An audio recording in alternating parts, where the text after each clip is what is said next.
कासिद को अपने हाथ से गर्दन न मारिए, कासिद को अपने हाथ से गर्दन न मारिए, उसकी खता नहीं है ये मेरा कसूर था। सलाम, नमस्ते, सत श्री अकाल।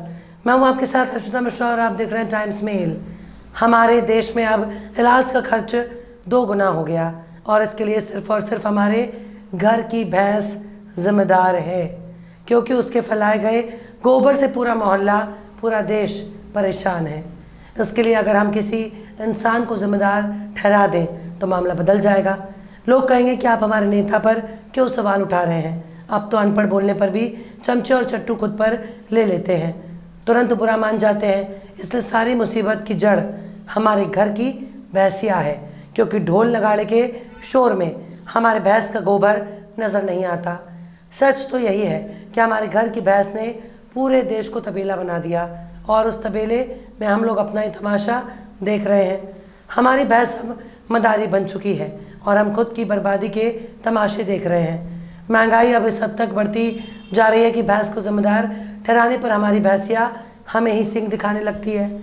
ऐसा नहीं है कि हम अपनी भैंसिया से डरते हैं, पर उसके सिर में 2-2 सींग, जिससे मुकाबला करना बहुत मुश्किल है। अब आप हमारी भैंस के दोनों सींग को संग और भाजपा मत समझ लेना, वरना ये लोग महंगाई के फायदे गिनाने लगेंगे। गोदी मीडिया ना तो हमारी भैंस पर बात करना चाहती है, ना ही हमारे तबेले की, लेकिन सच तो यही है कि गोबर की बाल्टी में सिर घुसा लेने से सच्चाई नहीं छिप सकती। अब रोटी दाल इस हद तक महंगा हो गया कि पेट चलाना बहुत मुश्किल हो चुका है। मतलब हम खाएंगे क्या और भैंसिया को खिलाएंगे क्या? ये बात उन लोगों पर कोई असर नहीं करती जो सरकारी खर्चे पर हवाई जहाज़ की यात्रा करते हैं, सरकारी बंगले में रहते हैं, सरकारी रोटी खाते हैं, ठूस ठूस कर पेट भरते हैं और चादर तान के सोते हैं। लेकिन मौजूदा हालात बहुत कुछ बयां कर रहे हैं। दरअसल अब हालात ये हो चुके, छोटी से छोटी बीमारी का इलाज करना मुश्किल हो चुका। सरकारी अस्पताल इस हद तक चौपट किए जा चुके कि उनमें कोई जाना नहीं चाहता। दिल्ली जैसे इलाके में सर्दी जुकाम के लिए भी 1000 रुपये सिर्फ डॉक्टर की फीस है और उतना रुपया दवा लेने में खर्च होगा। अगर कोई मेडिकल जांच की नौबत आ गई तो फिर दवाई, डॉक्टर की फीस और जांच का खर्च हज़ारों में गिना जाएगा। मतलब जितनी एक आम आदमी की तनख्वाह नहीं होगी, उससे ज़्यादा का मेडिकल खर्च हमारे सिर पर बोझ बनकर तैयार हो जाता है। पर अब जो मुसीबत आई है वो इससे भी कई ज़्यादा खतरनाक है। दरअसल अब मेडिकल का खर्चा 2 गुना हो चुका।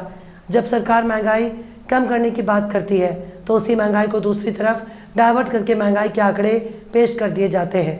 लेकिन जिस दिशा में महंगाई को मोड़ा जाता है उस दिशा में महंगाई का असर नज़र आने लगता है। ऐसे में दवाइयों और अस्पताल का खर्च भी 2 गुना हो गया।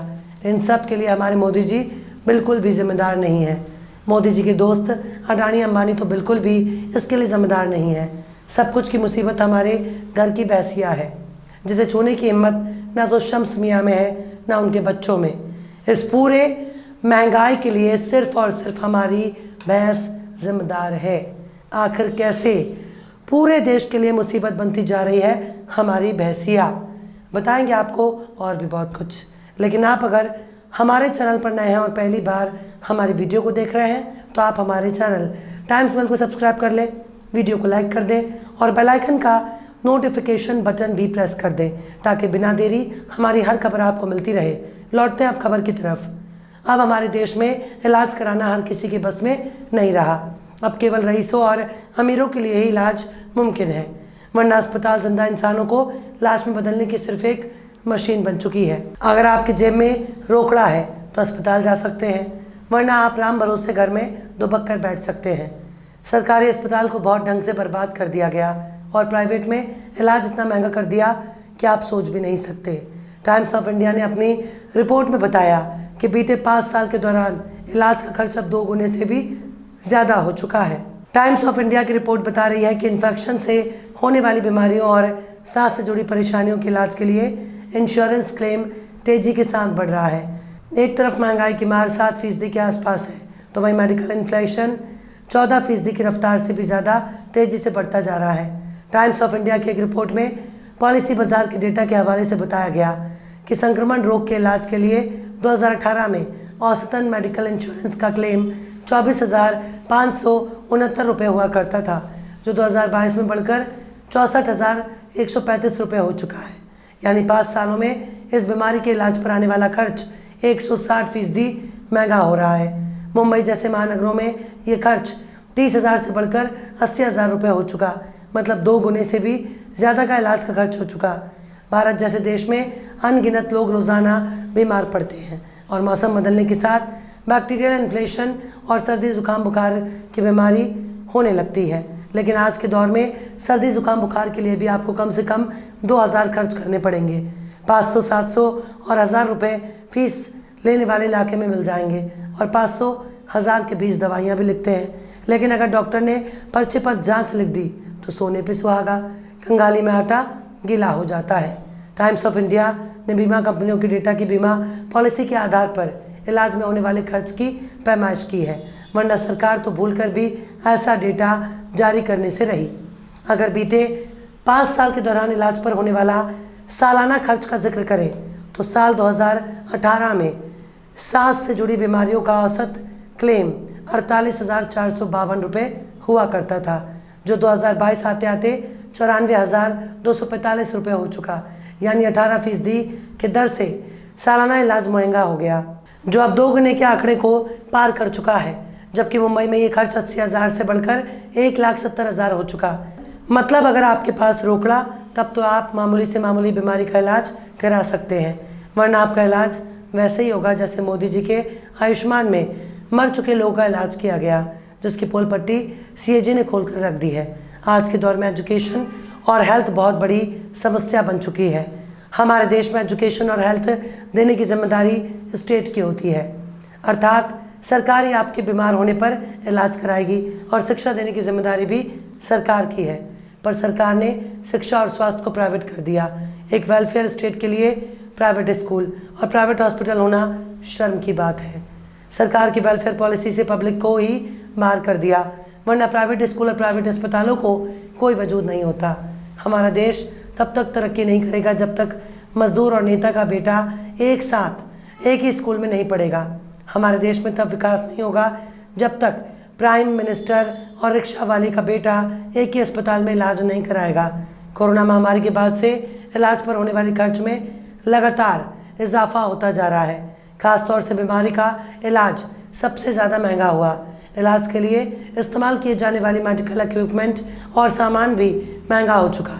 पहले मेडिकल बिल में इन सामानों का हिस्सा 3 से 4% हुआ करता था, जो अब बढ़कर 15% हो चुका। मेडिकल इन्फ्लेशन दूसरी महंगाई से ज़्यादा तेज रफ्तार से बढ़ रही है। 7% महंगाई दर है, लेकिन स्वास्थ्य का खर्च और उसका इलाज अब हर किसी की बस की बात नहीं रही, चाहे मामूली से सर्दी जुकाम और बुखार ही क्यों ना हो। मेडिकल की महंगाई 2 गुनी रफ्तार से भाग रही है।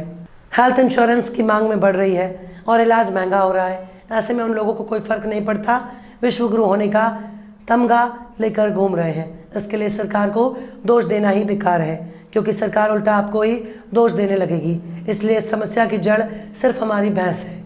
तो आओ सब मिलकर हमारी भैंसिया पर लानत भेजें, वरना भक्त बुरा मान जाएंगे।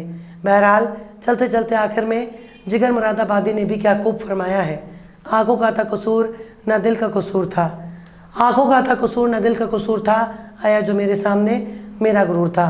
फिलहाल इस वीडियो में बस इतना ही। ये वीडियो आपको कैसा लगा कमेंट बॉक्स में ज़रूर बताइए। वीडियो पसंद आए तो लाइक करें। हमारे वीडियो लिंक को फेसबुक, ट्विटर, व्हाट्सएप पर अपने रिश्तेदार यार दोस्तों को भी शेयर करें। और बेबाक, निष्पक्ष, स्वतंत्र पत्रकारिता को सपोर्ट करने के लिए आप हमारे चैनल टाइम्स मेल को ज़रूर से सब्सक्राइब करें। और हाँ, बेल आइकन की घंटी वाली बटन भी आप ज़रूर से दबा दें, ताकि आपको हमारे आने वाले नए वीडियो की नोटिफिकेशन फ़ौरन ही मिल जाए। फिर मिलते हैं किसी और वीडियो में एक नई खबर के साथ। हर्षिता मिश्रा को दीजिए इजाज़त। जय हिंद। तो देख लिया आपने हमारे इस वीडियो को। हमें उम्मीद है कि आपने हमारे वीडियो को लाइक किया होगा और दूसरों को भी शेयर किया होगा। अगर अभी तक आपने हमारे चैनल टाइम्स मेल को सब्सक्राइब नहीं किया है तो जल्दी से सब्सक्राइब कर दें और बेल आइकन भी प्रेस कर दें।